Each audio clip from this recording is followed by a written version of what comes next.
Doctor Abdul Sattar ایدی Abdul Sattar ایدی صاحب 28 فروری 1928 میں بھارت کی ریاست گجرات کے گاؤں باٹوا کے میمن خاندان میں پیدا ہوئے۔ ایدی صاحب بتاتے تھے، امی جان مجھے اسکول جاتے وقت 2 پیسے دیتی تھیں، جن میں سے 1 پیسہ میرے لیے ہوتا تھا اور دوسرا پیسہ میرے ہم جماعت کے لیے۔ ایدی صاحب نے 11 سال کی عمر میں کپڑے کی دکان پر پہلی ملازمت کی تھی، 5 روپے تنخواہ ملتی تھی۔ ایدی صاحب صرف 2 جماعت پاس تھے۔ ایدی صاحب بچپن سے ہی درویشانہ صفت کے مالک تھے۔ ایدی صاحب نے سادہ طرز زندگی اپنایا۔ ایدی صاحب کی والدہ کا انتقال اس وقت ہوا جب وہ 19 سال کے تھے۔ لڑکپن میں ایدی صاحب کو قائد اعظم محمد علی جناح سے ملاقات کا شرف حاصل ہوا۔ ایدی صاحب کی والدہ نے ایدی صاحب کو بے شمار دوسروں کے بارے میں سوچنے کی ترغیب دی جو بیماری میں مبتلا ہیں اور ان کی دیکھ بھال کرنے والا کوئی نہیں ہے، خاص کر ذہنی طور پر بیمار، معذور اور پاگلوں کے ساتھ غیر انسانی سلوک۔ 1947 میں تقسیم ہند کے بعد ان کا خاندان بھارت سے ہجرت کر کے پاکستان آیا اور کراچی میں آباد ہوا۔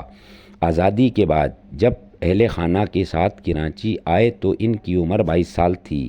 آپ کے والد معمولی کپڑے کے تاجر تھے جو متوسط طبقے سے تعلق رکھتے تھے۔ ایدی صاحب کے والد نے جوڑیا بازار چھاپا گلی میں ایک مکان خرید لیا تھا۔ کافی سالوں تک وہیں مقیم رہے۔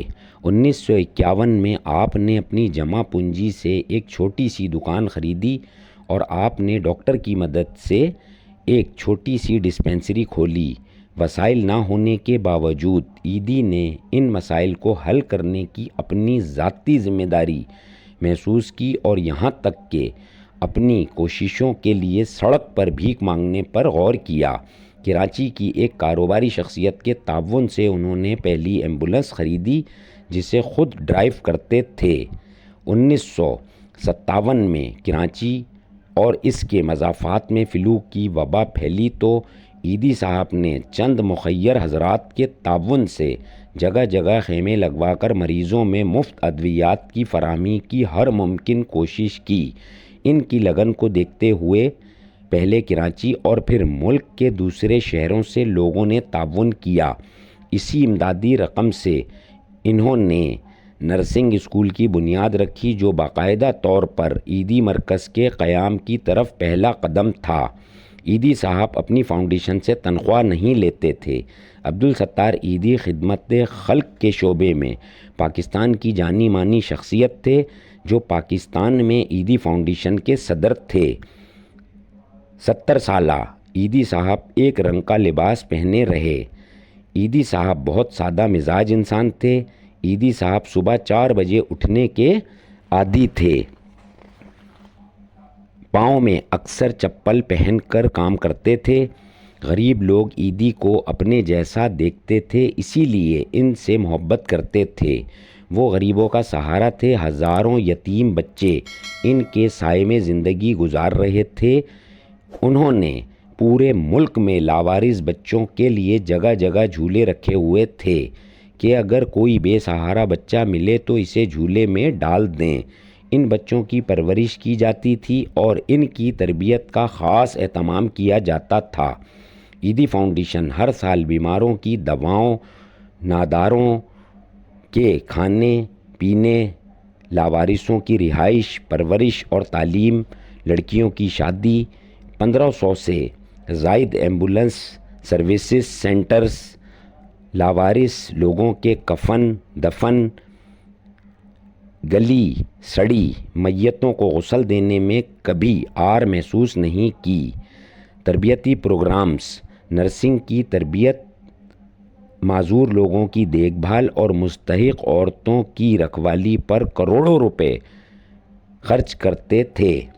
عبدالستار ایدی نے بے غرضی اور درد مندی سے انسانیت کی جو خدمت کی وہ اپنی مثال آپ ہے۔ وہ عظیم کردار کے مالک تھے۔ حادثات، آفات، زلزلے، جہاں ریاست بے بس نظر آتی تھی، ایدی نے ریاستی ذمہ داریوں کا بوجھ اپنے کاندھوں پر لیا۔ ایدی صاحب شروع میں اپنی ڈسپنسری کے باہر چبوترے پر ہی سوتے تھے تاکہ کسی کو ضرورت ہو تو وہ فوراً اس کی مدد کر سکیں۔ انہوں نے 170 ملک دیکھے، لیکن وہ کہتے تھے پاکستانی جیسی قوم میں نے نہیں دیکھی۔ اس ادارے کا نام سال 2000 میں بک آف ورلڈ ریکارڈ میں لکھا گیا۔ ایدی صاحب نے 2016 تک 20,000 نامعلوم لاشوں کو دفن کیا، 50,000 نوزائیدہ بچے پالے۔ اپنی زندگی میں ہی ایئر ایمبولینس سروس کا آغاز کر دیا تھا۔ آپ کی شخصیت کو قومی اور بین الاقوامی سطح پر ہمیشہ سراہا گیا۔ آپ کو 1988 میں سوویت یونین کی طرف سے لینن پیس ایوارڈ سے نوازا گیا۔ 1989 میں حکومت پاکستان کی طرف سے ستارہ امتیاز سے نوازا گیا۔ IBA کراچی نے آپ کی خدمات کے اعتراف میں ڈاکٹریٹ کی اعزازی سند سے نوازا۔ ایدی فاؤنڈیشن صرف پاکستان ہی نہیں بلکہ بین الاقوامی سطح پر بھی اپنی خدمات سر انجام دے رہی ہے، جن میں عراق، افغانستان، لبنان، بوسنیا، سوڈان، ایتھوپیا جیسے ممالک شامل ہیں۔ اس فاؤنڈیشن نے سونامی سے متاثرہ انڈونیشیا میں بھی لوگوں کی مدد کی۔ ایدی صاحب کو 32 کروڑ روپے مالیت کے ایوارڈ ملے۔ یہ ساری رقم انہوں نے ٹرسٹ میں جمع کروا دی۔ 1962 میں انہوں نے سیاست میں آنے کا فیصلہ کیا تھا، الیکشن میں حصہ لیا اور جیت بھی گئے تھے، اور جلد ہی وہ سیاست کے شعبے سے بیزار ہو گئے تھے اور دل برداشتہ ہو کر سیاست سے ہمیشہ کے لیے کنارہ کشی کر لی تھی۔ آپ اپنی فاؤنڈیشن کے علاوہ ہر کام سے بے غرض ہو گئے تھے۔ ایدی صاحب کو کئی ممالک کی NGOs نے کام کرنے کی پیشکش کی، مگر ایدی صاحب نے منع کر دیا تھا۔ ان کی بیوی محترمہ بلقیس ایدی بلقیس فاؤنڈیشن کی سربراہ تھیں۔ ایدی صاحب کی اہلیہ بتاتی تھیں، ایک دفعہ ہم ایک لڑکی کی میت سانگڑ لے کے جا رہے تھے، راستے میں ڈاکوؤں نے ہمیں روکا تو لڑکی کی ماں نے ڈاکوؤں کو بتایا کہ میں اپنی لڑکی کی میت لے کر جا رہی ہوں، اور ڈرائیونگ سیٹ پر موجود شخص ایدی صاحب ہیں۔ ڈاکو ایدی صاحب کے پاس آئے، خیریت دریافت کی۔ ڈاکوؤں نے ایدی صاحب سے کہا، ہم جانتے ہیں کہ ہم یہاں مر گئے تو ہماری لاشیں ہمارے گھر والے بھی نہیں اٹھائیں گے، آپ ہی ہماری لاشیں اٹھانے آئیں گے۔ ڈاکوؤں نے ایدی صاحب کو چندہ بھی دیا۔ آپ گردوں کی بیماری میں مبتلا تھے، جس کی وجہ سے 8 جولائی 2016 کو انسانیت کو الوداع کہہ گئے۔ جب آپ بیمار ہوئے تھے تو حکومت نے انہیں بیرون ملک علاج کی پیشکش کی تھی، مگر ایدی صاحب نے منع کر دیا تھا۔ ایدی صاحب نے اپنی قبر خود تیار کی تھی۔